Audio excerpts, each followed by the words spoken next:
Umat Nabi tetap dalam dosa, dalam kisah khobar sufi, labuhan haji tanah ulama, istilah makam Syekh Mudawali, yang amat sufi lagi mulia. Baton tujuh langgot yang kelahir, temaka dan lebat enam plosa,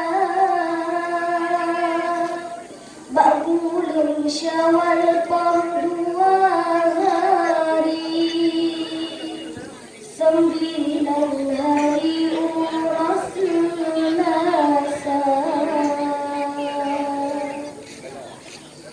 Gok nyangka sakit keterkalawi,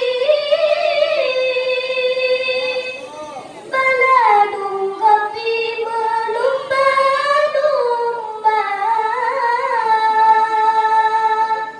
mujan-jan darah babah gile, sayang bukan le aku ya kita,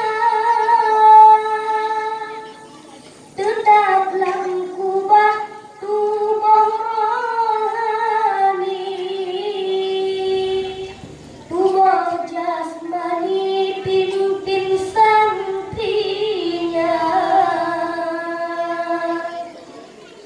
Mudah-mudahan Syekh Mudawali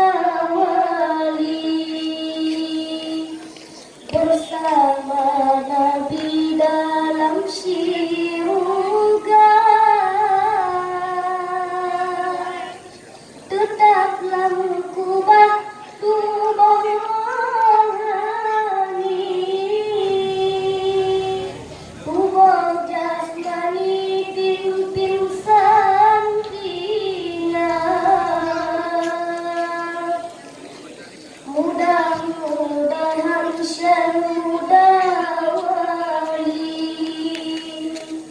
bersama Nabi dalam syurga.